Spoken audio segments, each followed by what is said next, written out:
waa mbokk yi xibaaru diaspora comme ni ngeen ko xamee chaque samedi sur Jolof TV ñu koy réaliser en collaboration avec Yokk Rajo mu nekk xew-xew yi nga xam ne ñoo gën a fës ci doomu Sénégal yi nga xam ne ñoo nekk fii ci Europe ak yeneen pays ci bitim réew ñu ciy commencé nag ndaje ma nga xam Dakar mbokk yi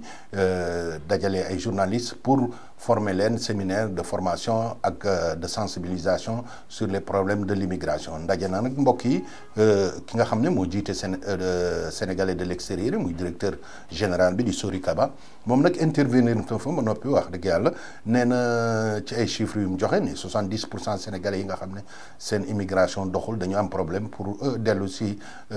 ci Sénégal source bi nag moom étude bi fu mu jëlee loolu wax dëgg yàlla article bi waxu ko waaw APS nag moo joxe information bi ci biir réunion bi tamit moom monsieur Kaba yëgle ne fonds boobu ñu jagleel koom-koom doomi sénégalais yi nekk ci bitim réew te ñu tuddee ko FAISE moom 340 millions la woon budget bi nee na léegi yóbbu nañ ko ba mu yegg ci 1 milliard de francs CFA waaw kees bi nga xam ne nag moom lañ jagleel aussi ndimbal doomu Sénégal yi am problème nekk bitim réew ñu war a dellu ci Sénégal nee na ñoom 40 millions lañ ko fekk mais léegi dem na ba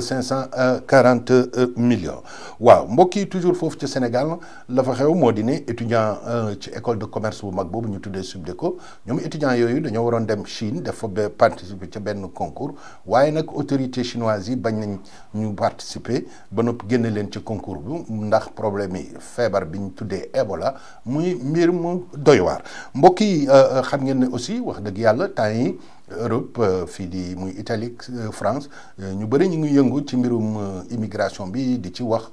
di ci contre daal di ci am loo xam ne d'accorduñ ci waaw ca noonu ki nga xam ne moo nekkoon président France ñu koy wax Sarkozy moom nag ca meeting bu mag nee na daal bu mu organisé woon foofu ca France nee na daal ndax di mbirum immigration daal day changer façon de vivre français yi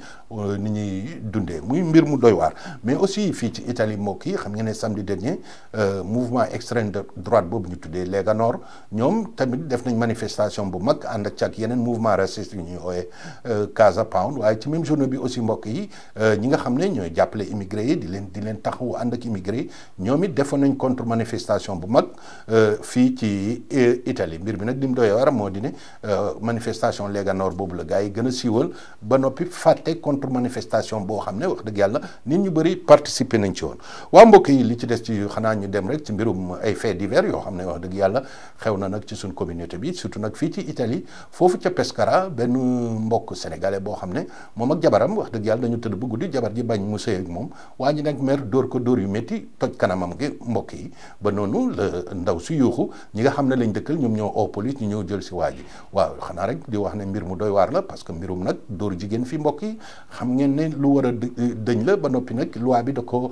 condamné lourdement xanaa rek di wax ne xuloog sa jabar mbokk yi wala bañ sa jabar aussi mu sëy ak yow wax dëgg yàlla loolu taxul dóor ndax jigéen nag lépp lu muy def dañ cee war a da ko war a neex pour mu ànd ci waaw muy mbir mu doy waar beneen mbir mi nga xam ne mbokk yi moo xaw a doy waar waaw ci mbirum jigéen la toujours waaw suñ benn mbokk gambien boobu mu ngi tudd Tidiane Sonko foofu ca Vienne moom de dafa demoon tabaski ji rek bi mu yegsee ci aéroport bi alkaati yi téye ko ndaxte ay plainte yu bëri dañoo ñëw foofu ci police ba ndaxte moom liggéeyam yëpp wax dëgg yàlla ñàkkul ne yaramam dafa tàng trop moom daal dajale ay jigéen ne nañ takk na fa ñeenti jabar ba noppi am na fa juróom-ñaari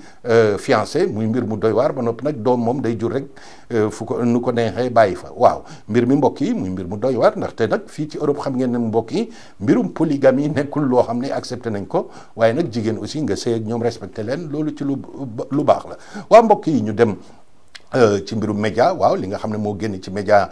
diaspora yi maanaam journaux yi nga xam ne doomu Sénégal yi nekk ci bitim réew ñoo ko yore di ci commencé rek di ci yëgle ne association boobu ñuy wax appel ca Sénégal mu nekk association des éditeurs et professionnels de la presse en ligne maanaam journaux yi nekk ci internet ak yu ni mel loolu la association boobu ñoom nag def nañ ndaje ñoom it wax dëgg yàlla di jéem a définir règle pour participer ci mbirum règle yi nga xam ne ñoo war édicter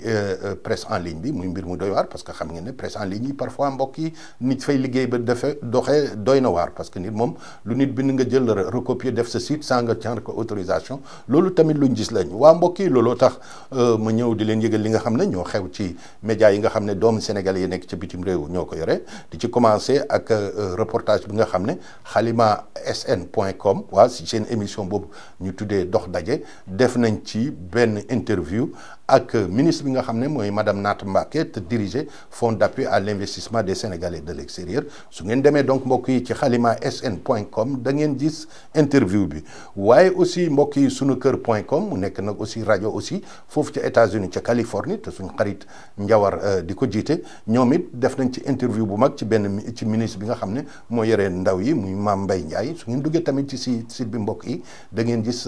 interview ba waaw ci Mak FM aussi Mak FM mbokk yi muy rajo sénégalaise la bu nekk fii ci Brescia dans la province de Brescia ci dëkk bu ñuy wax Desenzano ñoom it aussi ci seen émission boobu ñu tuddee fait divers nga xam ne chaque vendredi soir lay jàll ñoom it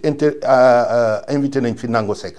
mbokk yi moom wax dëgg yàlla moo ci opposant yi la bokk opposant origine de Macky Sall bokkoon ci parti PDS ba noppi léegi bokk ci beneen parti ñoom nag nee nañ d'accorduñ wax dëgg yàlla nomination boobu nga xam ne lañ def jigéen ki jiite jigéen ñi APR fii mu tudd Rokhaya Touré te nommé ko consul général bu Milan ñoom nag nee nañ ndaw si amul capacité pour yore département bi muy mbir mu doy waar parce que dañoo yaakaaroon nag immigré suñ ko nommé immigré yi dinañ ci ànd waaye nag àddina moom ñëpp bokkuñ ànd kon nag mbokk yi lii moo nekkoon information yi nga xam ne ñoo gën a fës ñu jottali leen ko di leen jox donc rendez-vous chaque samedi sur Jolof TV ba beneen yoon jërëjëf